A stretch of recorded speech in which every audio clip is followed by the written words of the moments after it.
저는요, 오늘 하나님이 당신을 부르신 이유라는 제목으로 예레미야 1장 4절에서 10절 말씀을 나누고자 합니다. 저는요, 보기와 달리 성격이 조금 급한 편입니다. 그래서 저는 기다리는 거를요, 굉장히 안 좋아하는데, 제가 가장 싫어하는 것 중에 하나가 사람 많은 레스토랑에 가서 두세 시간씩 기다렸다가 밥을 먹는 거예요. 이렇게 기다리면서 기다리다 보면은 제 다리가 아프기도 하고, 기다리면서 진이 다 빠져버려서 주문할 힘도 남아있지 않게 되고, 또 이렇게 막 두세 시간씩 기다리면서 먹을 만큼 되게 맛있었다 하는 음식이 여태까지 없었기도 합니다. 이런 조급한 성격이 나올 때가 있는데, 줄을 서서 기다릴 때예요.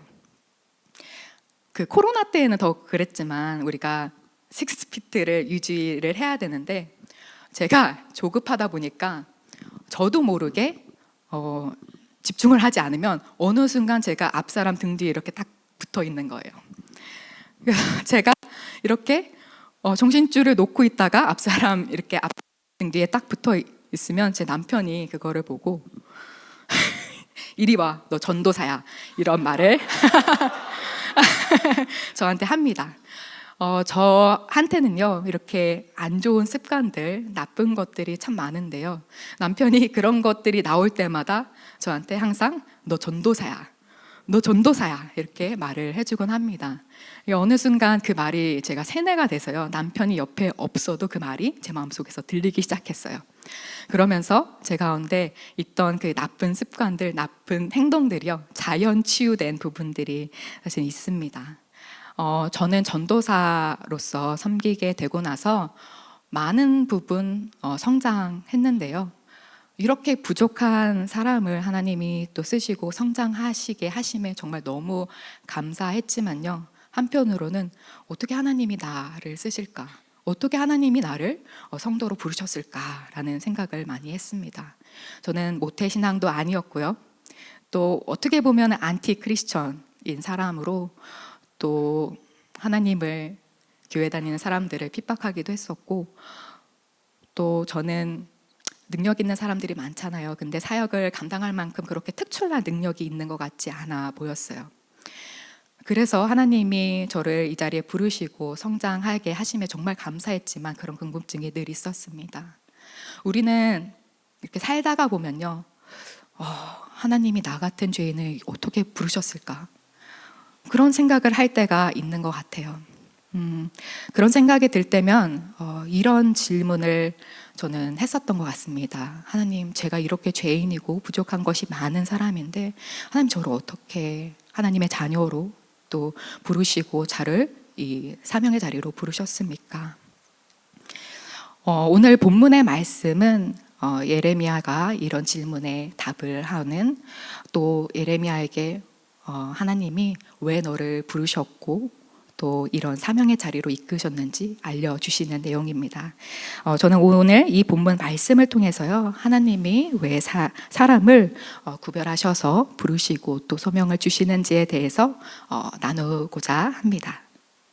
하나님이 우리에게 사명을 주시고 또 부르시는 이유는요, 첫 번째, 하나님은 당신을 지으신 목적대로 사용하시기 위해서 부르셨습니다. 오늘 본문 5절은요, 내가 너를 복중에 짓기 전에 너를 알았고, 내가 배에서 나오기 전에 너를 성별하였고, 너를 여러 나라의 선지자로 세웠노라고 전하고 있습니다.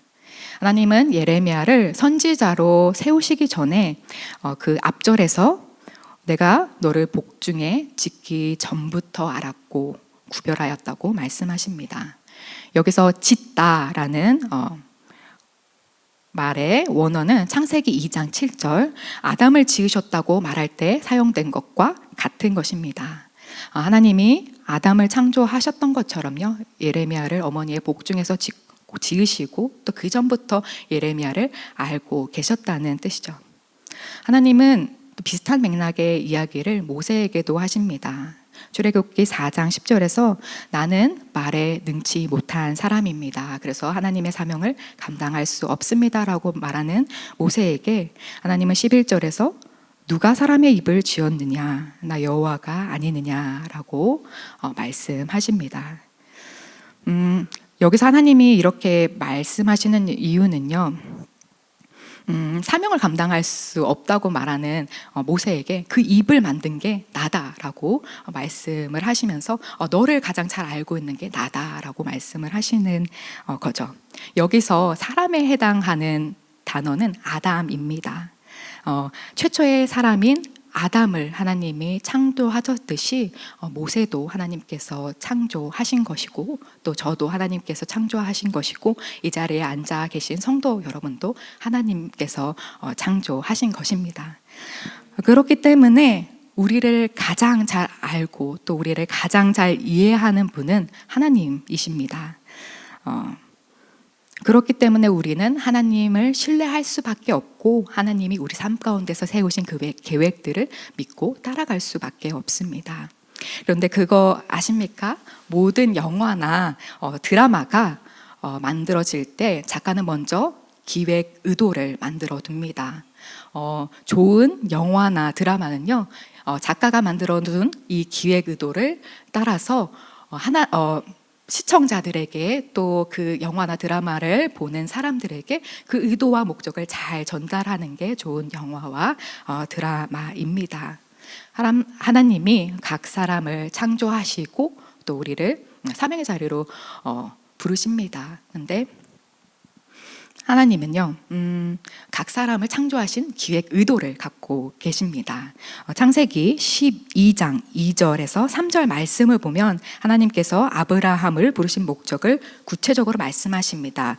창세기 12장 2절에서 3절 말씀을 제가 읽어드리면, 내가 너로 큰 민족을 이루고 내게 복을 주어 내 이름을 창대하게 하리니 너는 복이 될지라. 땅의 모든 족속으로 너로 말미암아 복을 얻을 것이다.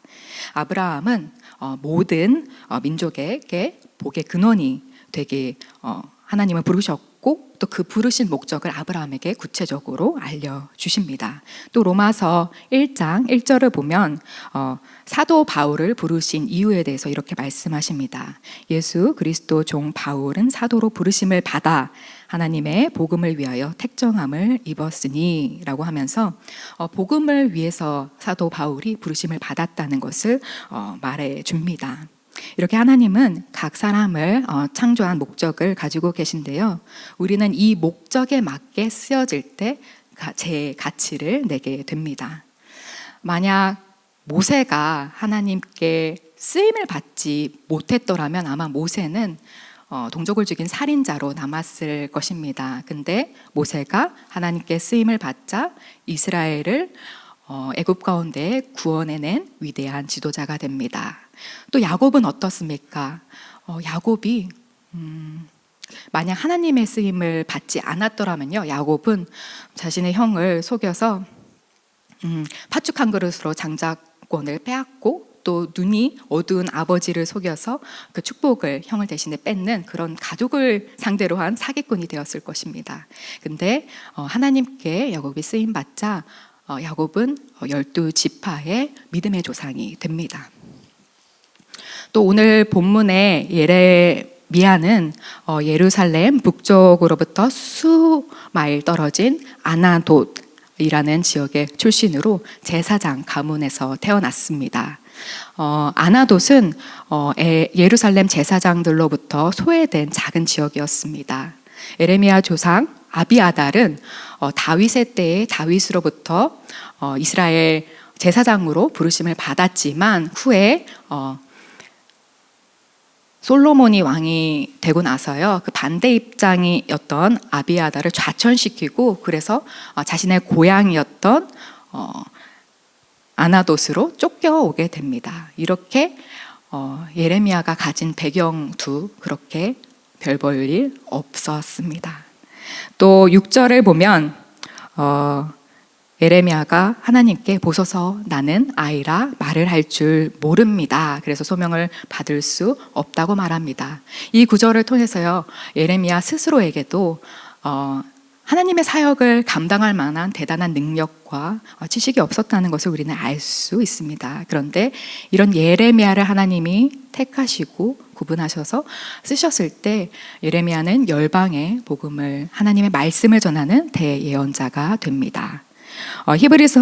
디모데후서 2장 20절에서 21절은 큰 집에는 금그릇과 은그릇뿐 아니라 나무 그릇과 질그릇도 있어 귀하게 쓰는 것도 있고 천하게 쓰는 것도 있나니 그러므로 누구든지 이런 것에서 자기를 깨끗하게 하면 귀히 쓰는 그릇이 되어 거룩하고 주인의 쓰심에 합당하여 모든 선한 일에 준비함이 되리라고 말씀하십니다. 그릇에는 금그릇, 은그릇, 나무그릇, 질그릇, 그리고 막 쓰는 그릇 등 여러 그릇이 있지만 가장 좋은 그릇은 주인의 쓰임에 맞는 그릇이 가장 좋은 그릇입니다. 쓰임에 합당하다는 이 말은요, 내 뜻에 하나님을 맞추는 것이 아니라 하나님의 뜻에 나를 순종시키면서 하나님의 뜻에 따라야 사는 것을 의미합니다. 하나님의 뜻에 순종할 때 우리는 그 모양이 어떠하든지 하나님이 쓰시는 귀한 그릇이 됩니다. 그렇다면 우리는 이 하나님의 부르심이 어떤 건지 어떻게 알 수 있을까요? 하나님의 부르심에는 크게 세 가지가 있습니다. 첫 번째는 개인적인 소명입니다. 하나님은 어떤 사람들을 선교사나 사역자, 목사님으로 특별한 목회의 자리, 사역의 자리로 부르시기도 합니다. 두 번째는 그리스도인이라면 누구든지 주어지는 사명입니다. 일전에 목사님께서 말씀하셨던 것처럼 하나님이 쓰시지 않겠다고 하신 사람은 단 한 명도 없습니다. 하나님은 사도행전 1장 8절을 보면 성령이 너희에게 임하시면 너희가 권능을 받고 예루살렘과 유대와 사마리아와 땅끝까지 이르러 내 증인이 되리라 하신 말씀처럼요, 우리는 하나님으로부터 복음을 전할 사명을 받았습니다. 우리가 있는 자리가 학생이든지 직장이든지 우리의 배경이 어떻든지 상황이 어떻든지 간에 우리는 맡겨주신 그 상황 가운데 하나님의 말씀을, 또 복음을 전할 사명을 갖고 있는 것입니다. 또 우리는요, 마지막으로 교회를 통해, 공동체를 통해 사명을 받습니다. 얼마 전에 태어난 두 아이가 있는데요, 우리는 또 그 아이들을 또 잘 섬기고 또 믿음 가운데 잘 양육해서 다음 세대를 또 잘 키워나갈 또 교회적 사명을 갖고 있습니다. 또 우리 교회는 특별히 홈리스 사역과 또 개척교회를 섬기고 있고, 또 컴패션의 아이들을 또 물질로 기도로 후원하고 있는데, 섬기고 있는데요, 이런 것도요 우리 가운데 공동체로부터 주어진 사명입니다. 이런 말이 있습니다. We cannot without God. Without us, God will not. 하나님은 전지전능하시기 때문에 사람의 도움을 필요로 하지 않으시는 분입니다. 그런데 하나님은 사람을 통해서 일하고 싶어 하시고 사람과 함께 일하기를 원하십니다. 하나님이, 예수님께서 오병이어의 기적을 일으키실 때도 하나님은 기도하고 짠하고 눈앞에 음식이 나타나게 하실 수 있는 분이었지만 예수님은 그렇게 일하시지 않고 아이가 갖고 온 물고기 2마리와 보리떡 5개를 제자들에게 나눠주게 하심으로 하나님의 일을 하십니다. 또 하나님은요, 하늘로부터 광명한 천사를 보내서 예루살렘 가운데 하나님의 말씀을 전하게 하실 수도 있었을 것입니다. 어떻게 보면요, 하늘에서 천사가 내려와서 하나님 말씀을 전하면요, 이 예루살렘 사람들 가운데 두려움도 생기고, 와, 정말 이게 하나님의 말씀이구나라는 그런 마음이 생겨서 어쩌면 더 하나님의 말씀을 더 잘 들었을 수도 있을지도 모르겠습니다. 그런데 하나님은 이렇게 일하시지 않고요, 선지자를 세우시고 그 선지자들을 이스라엘 가운데 보내셔서 자신의 말씀을 대언하게 하십니다. 사람이 일하다 보면요, 때로는 굉장히 더뎌 보일 때가 있습니다. 하지만 우리가 하나님 앞에 기도로 간구하고 하나님이 주신 그 사명을 순종함으로 감당할 때 하나님은 그 가운데 반드시 일하십니다. 제가 성인이 되고 나서부터요, 컴패션과 같은 기독교 단체를 통해서 아이들을 후원했었는데, 그렇다 보니 아이들이 꽤 많아졌어요. 그런데 그 아이들 중에 제가 기억에 남는 두 아이가 있는데, 한 아이는 제가 이거를 시작한 지 얼마 안 됐을 때 후원하던 아이라서 사실은 기도를 많이 해주지 못했어요. 사실은 그땐 제가 믿음이 그렇게 크지 않아서 기도해서 그 아이들의 삶이 뭐가 그렇게 달라질까라는 생각을 했었던 것 같아요.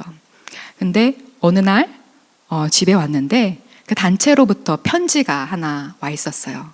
제가 후원하는 아이가 바뀌었다는 편지였어요. 제가 그 편지를 보고 그 단체에 전화를 해서 어떻게 이 아이가 바뀌었냐고 물어봤어요. 근데 그 아이가요, 그 아이의 부모님과 함께 그 마을에서 갑자기 사라져서 어쩔 수 없이 아이를 바꿀 수밖에 없었다고 얘기를 해줬어요. 근데 그 지역은 워낙 치안이 안 좋기도 하고 또 마을 공동체 가운데 문제가 생기면 그렇게 야반도주 하듯이 마을을 떠나는 경우도 종종 있다고 하더라고요. 근데 그렇게 마을을 떠난 아이가 제대로 교육을 받을 수 있었을까요? 하나님의 복음을 들을 수 있는 기회가 있었을까요? 막 그런 생각을 하면 제가 마음이 너무 아팠습니다. 그러고 나서는 제가 아이를 후원하면서 기도를 하기 시작했어요. 생각날 때마다. 그런데 제가 이런 편지를 한 번 더 받게 된 거예요. 아이가 바뀌었다는 편지를요. 그래서 제가 불안한 마음으로 또 그 단체에 전화를 했습니다. 근데 제가 이 아이는 기도한 아이였잖아요.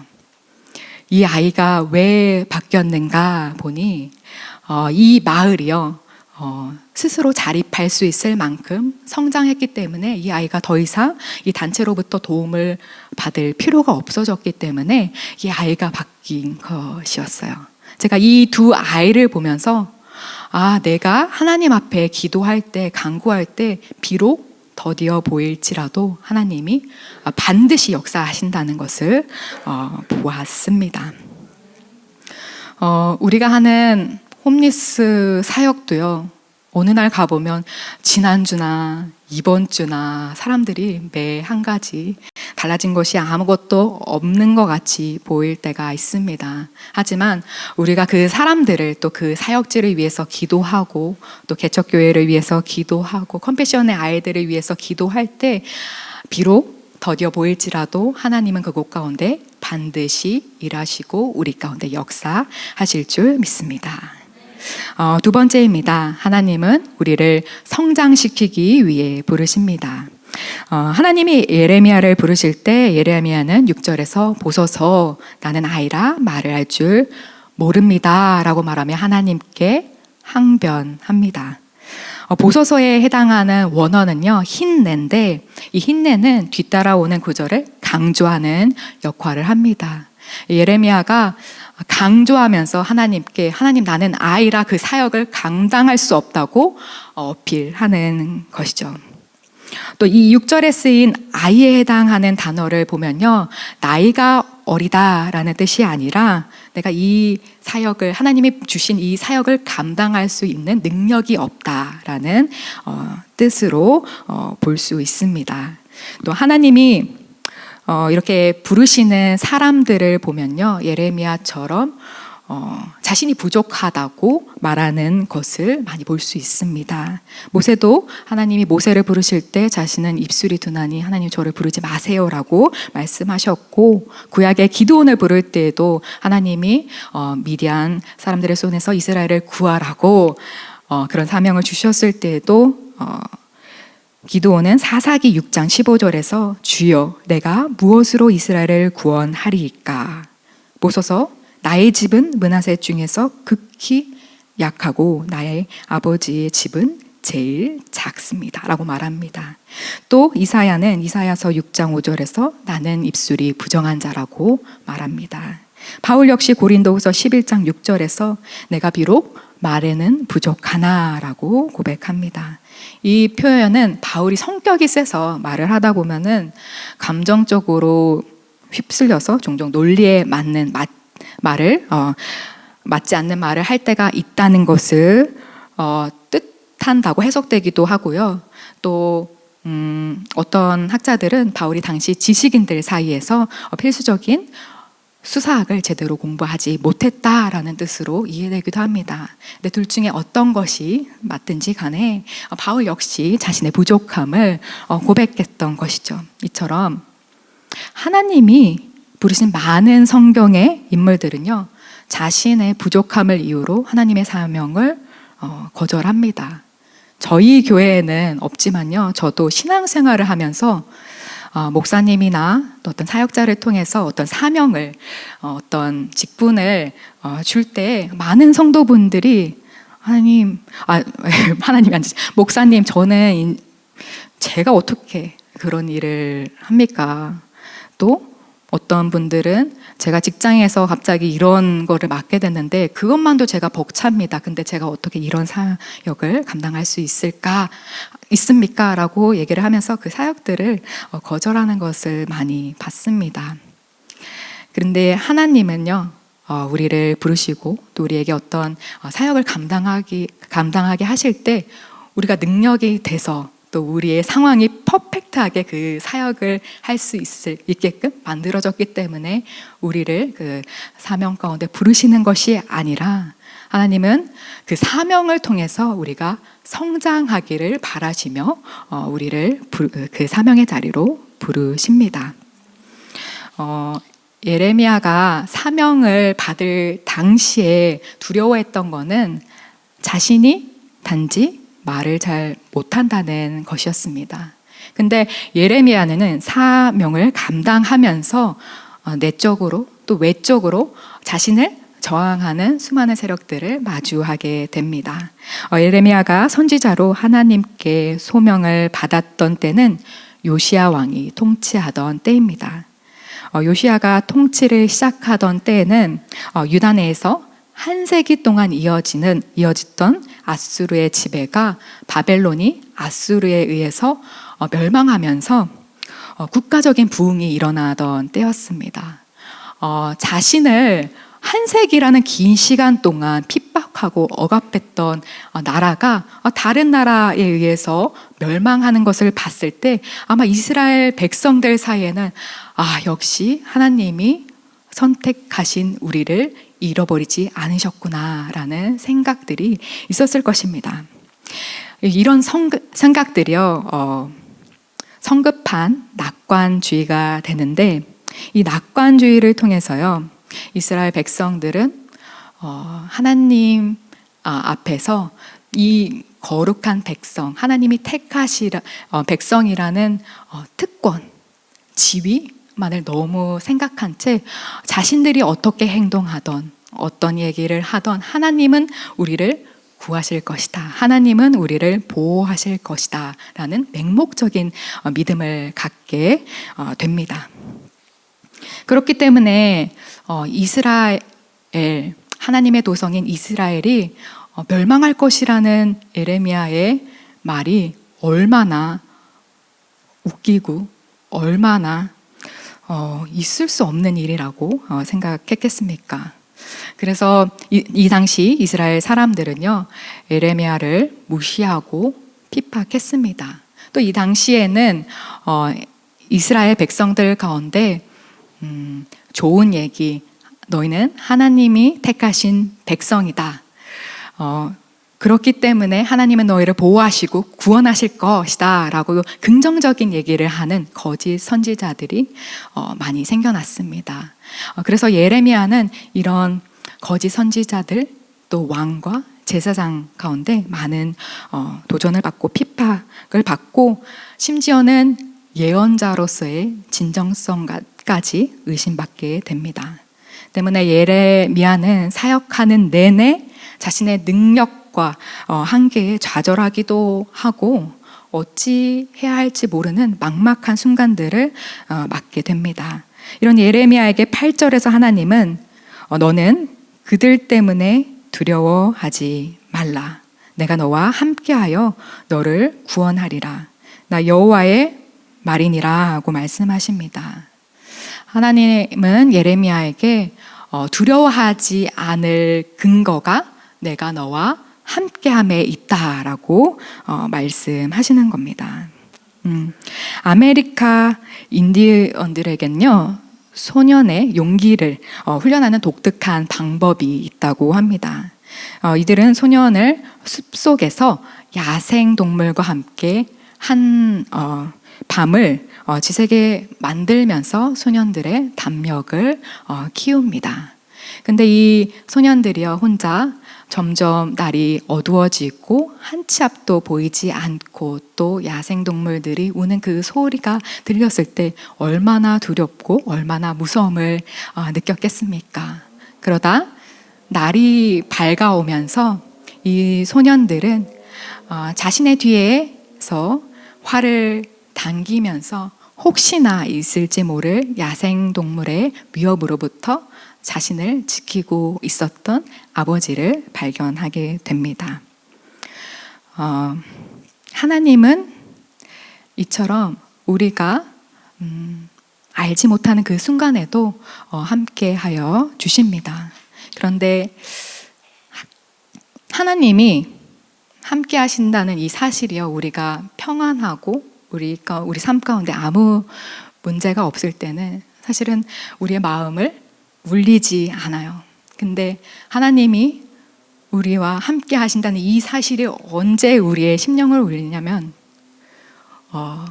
내 삶 가운데서 남은 사람이 아무도 없는 것 같은 때, 내가 좌절되고 낙심될 때 여전히 하나님이 나와 함께 계시고 나를 위로하고 계신다는 사실을 발견할 때 그 사실이요, 우리의 심령을 울립니다. 예레미야에게도 자신이 말씀만 전하면 그 사람들이 회개하고 회심하고 돌아오는 것이 아니라 오히려 자신을 더 핍박하고 억압하는 그런 사람들을 만났을 때 얼마나 외롭고 힘들었겠습니까? 그런 때요, 하나님이 여전히 예레미야와 함께 하신다는 이 사실은요, 아마 예레미야에게 아마 큰 위로가 됐고, 그제야 비로소 하나님이 여전히 나와 함께 계신다는 그 말의 의미를 깨닫게 됐을 것입니다. 이렇게 하나님은 우리를 사명의 자리로 부르시고 또 그 사명의 자리를 통해서 훈련시키시고 배우게 하시며 성장시키십니다. 저도 전도사라는 이 직분을 받고 많이 성장했는데 이게 제가 성장한 부분에 대해서 객관적으로 말씀을 드려야 되는데, 이게 제가 이런 부분에서 성장했습니다라고 말하면 너무 주관적이니까 제가 남편한테 물어봤어요. 여보, 내가 전도사가 되고 나서 어떤 부분에 대해서 성장한 것 같아? 라고 물어봤습니다. 근데 남편이 이게 바로 답이 나와야 되는데 들었는지 안 들었는지 대답을 하지 않았어요. 그래서 제가 다시 한번 물어봤어요. 전도사가 되고 나서 내가 어떤 부분에 대해서 성장한 것 같아? 라고 다시 물어봤는데 남편이 한참을 생각하다가 내가 생각하기엔 그래도 인내심이 조금 는 것 같아 라고 얘기를 했어요. 근데 제가 생각하기에도 제가 전도사로 섬기기 전보다 인내심이 좀 많이 는 것 같거든요. 제가 이 사역을 하면서 정말 기다리고 애매모호하고 막 이런 것들을, 애매모호하게 기다리는 것들을 정말 안 좋아하는데요, 저에게 있어서 사역이라는 것은 인내의 연속이었습니다. 저희가 이 교회 하나만 찾으려고 할 때도요, 얼마나 많은 교회에 컨택을 하고 또 찾아가고 기도하고 몇 개월 동안요, 그런 기다림의 순간들 가운데요, 그런 하나님은 저를 하나님을 신뢰하게 하시고 또 하나님이 반드시 역사하실 것이라는 것을 믿게 하시면서 계속해서 훈련에 나가셨어요. 이렇게 저는요, 전도사가 되고 나서 많은 부분 성장한 것 같습니다. 하나님은 이렇게 우리에게요, 사명을 주시고 그 사명을 통해서 우리를 훈련시키시고 성장시키십니다. 또 하나님은 우리에게 새로운 직분을 주시면서 우리를 성장시키시는데, 예를 들면요, 이제 아이가 태어났잖아요. 근데 우리가 자녀의 입장에서 또 부모의 입장이 되면 성장하는 부분들이 삶에서 있습니다. 그건요, 자녀의 입장일 때는 보이지 않던 것들이 부모의 입장이 되면 보이기도 하고 또 생각이 바뀌기도 하기 때문입니다. 저한테도요, 전도사가 되고 나서 안 보이던 것들이 보이기 시작했어요.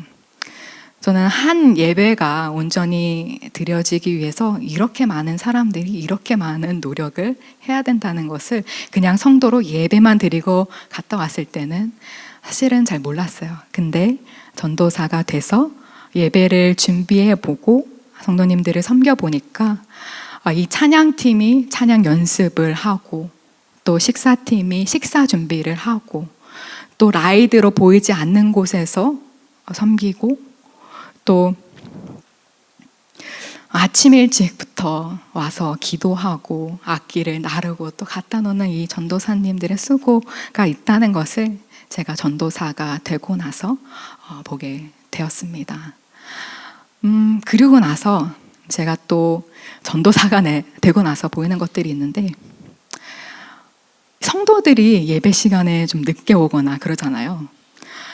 가이가 왔는데 왕곤 형제가 안 왔어. 그러면 제가 문 앞에 가가지고 왕곤 형제가 왜 안 왔지? 차에서 빵을 먹고 있나? 이런 생각을 하면서요, 제가 이렇게 주차장으로 나가봅니다.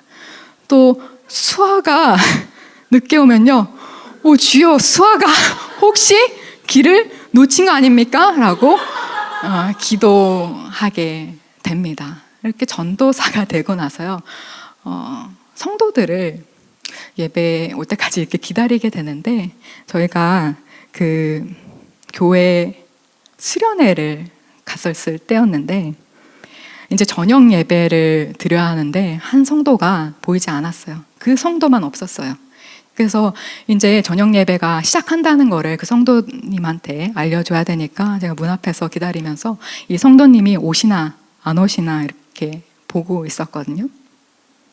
근데 제가 그 성도님을 하염없이 기다리면서 하나님 마음이 느껴졌어요. 내가 믿지 않았을 때, 내가 아직 하나님을 몰라서 예배에 나오지 못했을 때 하나님이 나를 이렇게 교회에서 기다리고 계셨겠구나. 하나님이 내가 언제나 돌아올까? 이렇게 나를 기다리고 계셨구나라는 것을 느끼게 되었습니다.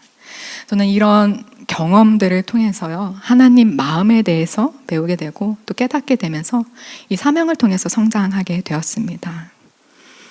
하나님은 우리가 완벽하기 때문에 우리를 하나님의 자녀로 부르시는 것이 아닙니다. 하나님은 우리에게 소명을 주시면서요, 그 소명을 통해 훈련받고 또 그 소명을 통해서 성장시키시기 위해 우리를 사명의 자리로 또 우리를 자녀로 부르십니다. 마지막으로 하나님은 우리를 구원하기 위해 우리를 부르십니다. 전도사님들은요, 원래 아침 8시에 와서 여기서 기도를 하고 또 세팅을 하면서 예배를 준비하는 것을 시작하는데, 제가 어느 날 늦게 일어나서 이 기도 모임에 늦었어요. 하필 또 그날 성찬식이 있는 날인데 제가 포도주스를 사오지 않았어요. 그래서 세이프웨이에 가서 부랴부랴 이 포도주스를 사오고, 또 그때 당시엔 성호 전도사님이 아파서 누워 계실 때였어요. 근데 일손이 또 한 명이 없잖아요. 그래서 더 바빴는데 그 와중에 또 중록 전도사님과 용현 전도사님은 솔라노 교회에 올라갔어야 됐어요. 제가 이렇게 정신없이 뭔가를 준비하고 하는데 제 마음에 퉁퉁마기가 왔어요. 제가 항상 부르는 게 퉁퉁마기와 섭섭마기가 있다. 근데 제 마음 가운데 그게 왔어요. 그래서 하나님, 정말 거기 딸랑 2분 계시는데 전도사님이 3명. 근데 한 분 산호지에 계시니까 저는 여기 오실 수 있다고 생각했어. 그래서 2분 계시는데 2명이 가서 이렇게 하는 게 효율적이지 않습니다. 하나님, 차라리 그 2분이 내려와서 예배를 드리는 게 더 낫지 않습니까? 이거를 제가 언제까지 해야 됩니까? 하나님, 이렇게 불평불만을 제 마음으로 했습니다. 근데 제 마음 가운데 하나님이요, 그 순간 이런 뉘앙스로 말씀을 주셨어요. 한 영혼이 천하보다 귀하다. 제가 그 하나님의 말씀을 마음으로부터 듣고 나서 하나님이 나를 천하보다 귀하게 생각하지 않으셨다면 내가 이 자리에 없지, 이 자리에 있을 수 없지. 그렇게 하나님이 나를 사랑하시듯이 저 영혼을 사랑하는구나. 내가 이 비본질적인 것 때문에 하나님이 궁극적으로 원하시는 그 목적, 한 영혼의 구원을 놓치고 있었구나라는 생각을 하게 됐습니다. 오늘 본문 마지막 절인 10절에서 하나님은요, 예레미야에게 보라, 내가 오늘 너를 여러 나라와 여러 왕국 위에 세워 내가 그것들을 뽑고 파괴하고 파멸하며 넘어뜨리며 건설하고 심게 하였느니라 하시니라 라고 말씀하시는 것을 볼 수 있습니다. 이 구절은 앞으로 일어날 일에 대한 전초성을 드러내는 구절입니다. 이 구절은 앞으로 예레미야가 해야 될 예언, 할 사역에 대한 예언인 동시에 예레미야를 통해서 이루실 하나님의 예고입니다. 본절에서 뽑고 파괴하고 파멸하고 넘어뜨린다는 말은요, 이스라엘을 향한 하나님이 심판이 있을 것이라는 것을 말하고, 또 그 뒤에 심고 건설하게 될 회복이 있다는 것을 말합니다. 예레미야처럼 많은 선지자들이 죄로 인해 하나님과 멀어진 이스라엘 백성들에게 하나님이 심판이 있을 것이라는 것을 말한 후에요, 회복에 대해서도 항상 얘기를 합니다. 저는 구약의 이런 심판 얘기들을 보면서 아니, 어떻게 하나님이 택하신 백성들을 저렇게 죽이시고 저렇게 심판하실 수 있을까라는 생각을 갖고 있었어요. 근데 제가 어느 날 묵상하는 중에 하나님이 어떤 이미지를 보여주셨는데요. 그게 사냥꾼이 덫을 놓고 미끼를 놓고 사냥감을 기다리는 그런 이미지였어요. 사냥꾼이 덫을 놓고 미끼를 놓는 이유는 그 사냥감을 잡기 위해서잖아요. 그래서 이게 덫이 아니라는 것을 최대한 자신이 할 수 있는 최선을 다해 위장을 합니다. 근데 이것을 하나님이 심판이라고 빗대어서 본다면 하나님이 심판이라는 덫을 놓고요, 이스라엘 백성들에게 너희가 조금만 더 오면 이 덫에 빠질 거야. 너희가 조금만 더 오면 이 덫에 걸려 넘어질 거야 라고 말씀하시는 것 같았어요. 근데 이게 말이 안 되잖아요. 만약에 이스라엘을 심판하실 것이 하나님의 목적이었다면요. 하나님의 목적은요, 이 심판을 통해서 이스라엘 백성들이 고통받고 아파하는 것이 아니라 이 심판을 통해서 회복되고 구원되는 것이 하나님의 목적이었습니다. 예레미야 30장 10절을 보면 이스라엘 백성을 뜻하는 야곱에게 두려워하지 말라라고 말씀하시고 11절에서 내가 너와 함께하여 너를 구원할 것이다 라고 말씀하십니다. 하나님은 택하신 백성들을 결국에는 구원하실 것입니다. 이스라엘이 잘못을 저질러서 하나님이 징계하시고 심판하시기는 하지만 심판 뒤에는 항상 하나님의 회복이 있었습니다. 하나님의 목적이요, 심판에 있지 않고 회복에 있기 때문입니다. 근데 이런 하나님의 뜻을 모르고 이스라엘 백성들은요, 선지자를 보내도 말을 듣지 않고 하나님을 떠나고, 그래서 하나님이 다시 선지자를 보내시는데도 하나님 말씀을 듣지 않고 떠나고, 하나님이 계속해서 선지자를 보내시는데도요, 하나님 말씀을 저버리고 떠납니다. 하나님 왜 이렇게까지 하실까? 왜 이렇게까지 이 이스라엘 백성들을 위해 선지자들을 보내시고 이렇게까지 힘쓰실까? 그런 이유가 뭘까요? 천재 시인이라고 불리는 프랜시스 톰슨이라는 시인이 있었습니다. 이 시인은요, 의사의 아들로 태어납니다. 프랜시스는 아버지의 뒤를 이어 자신도 의사가 되고 싶어 했지만 결국에는 그 꿈을 이루지 못하게 됩니다. 근데 계속해서 군인이 되고자 했던 꿈도 좌절되게 됩니다. 연이은 실패에 프랜시스는요, 작가가 되기를 결심하고 영국 런던으로 떠나게 됩니다. 근데 이방인으로서 낯선 땅에서 사는 게 얼마나 어려웠겠어요. 그래서 어렵게 영국 런던에서 생계를 이어가다가 아편에 손을 대게 됩니다. 그래서 결국에는 마약 중독자가 되고 도시의 불황자가 됩니다. 그렇게 살던 중에 프랜시스는요, 그때 당시에 카톨릭 잡지 메리 잉글랜드라는 잡지의 편집장에게 자신의 편지와 시를 보내게 됩니다. 그 재능을 알아본 이 크리스찬 편집장에 의해서 프랜시스는 다시 기회를 얻게 돼요. 그래서 후에는 천국의 사냥개라는 아주 유명한 시를 쓰게 되는데요. 여기서 천국의 사냥개는 신의 존재를 부정하고 또 도망친 자신을 사냥개처럼 쫓아왔던 하나님을 비유한 표현입니다.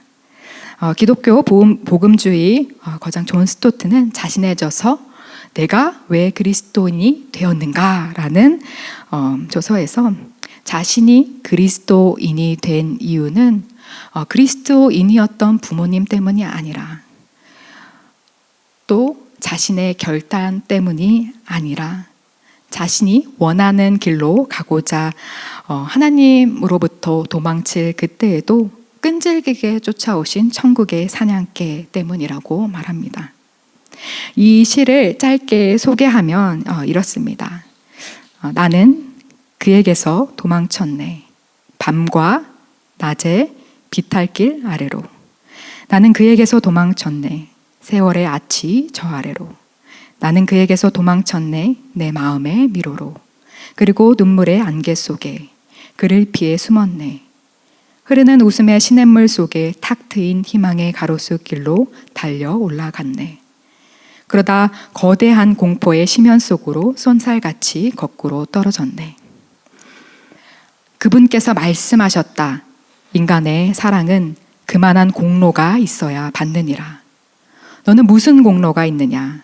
엉긴 흙덩이 같은 모든 인간 중에 가장 거무칙칙한 흙덩이인 내가 오라 너는 아무런 사랑도 받을 자격이 없다는 걸 모르고 있으니 치욕스런 너를 사랑할 사람이 어디 있겠느냐? 단지 나밖에는 말이다. 내가 내게서 빼앗았던 것은 너를 해치기 위해서가 아니라 다만 내가 내 품에서 그것들을 찾도록 하기 위해서였느니라. 내 어린애 같은 착각으로 잃었다 생각했던 모든 것을 내가 너 위에 집에 간수해 두었다. 일어나서 내 손을 꼭 쥐고 가자. 존 스토트는 우리가 그리스도를 사랑한다면 그분이 먼저 우리를 사랑하셨기 때문이라는 요한일서 4장 19절 말씀을 말하면서 우리가 만약 그리스도인이라면 그것은 우리가 그리스도인이 되기로 결단했기 때문이 아니라 그리스도가 우리를 사랑하기로 결심했기 때문이라고 말했습니다. 우리가 하나님을 믿고 또 이 자리에 앉아 있을 수 있는 이유는 무엇입니까? 또 하나님 가운데 하나님으로부터 사명을 받게 된 이유는 무엇입니까? 우리가 믿음의 가정 가운데 태어났기 때문입니까? 아니면 믿음의 유산을 물려받은 나라 가운데 태어났기 때문입니까? 아니면 기독교 학교에서 기독교 교육을 받고 자랐기 때문입니까? 하나님이 우리를 자녀로 부르시고 하나님이 우리에게 소망을 주시는 이유는요, 하나님이 우리를 사랑하시기 때문입니다. 요한복음 3장 16절은 하나님이 세상을 이처럼 사랑하사라고 말씀하십니다. 하나님은 우리를 깊이 사랑하셨기 때문에 자신의 가장 소중한 것을 내어주시고 결국엔 죄와 사망의 권세에서 우리를 구원하십니다. 결론을 맺겠습니다. 하나님은 우리를 지으시고 또 각 사람마다 사명을 주십니다. 이 사명이 선지자나 목사님처럼 하나님 말씀을 전하는 특별한 소명일 수도 있지만, 하나님이 우리에게 주신 사명은 지금 내가 허락하신 자리 가운데 직장에서 또는 학교에서 복음을 전하는 것일 수도 있습니다. 또는 한 아이의 부모가 돼서 믿음 가운데 이 아이를 양육하는 것도 하나님의 사명일 수 있고, 우리 교회 가운데 주어진 이 사명을 잘 감당하는 것도 나의 사명일 수 있습니다. 우리가 이것을 확신할 수 있는 이유는요, 하나님이 허락하지 않으시고는 우리가 이 자리 가운데 서 있을 수 없기 때문입니다. 하나님이 우리에게 이런 사명을 주신 이유는 이 사명의 자리를 통해서 하나님이 우리와 함께 하신다는 것을 깨닫게 하시고, 우리로 하여금 하나님 마음을 알게 하셔서 또 우리를 성장시키시는 데 있습니다. 이렇게 우리를 성장시키시고 회복시키시는 하나님의 궁극적인 목적은 우리의 구원과 하나님이 사랑하신 사람들을 구원하는 데 있습니다. 그러므로 큰비드네 교회 성도 여러분, 하나님이 여러분을 사랑하시는 것 같이 하나님이 여러분에게 붙여주신 사람들을 사랑하고 또 섬기면서 하나님이 맡겨주신 그 사명에 순종함으로 나가서 하나님과 늘 동행하는 삶 사시길 한 분 한 분 축복드리겠습니다.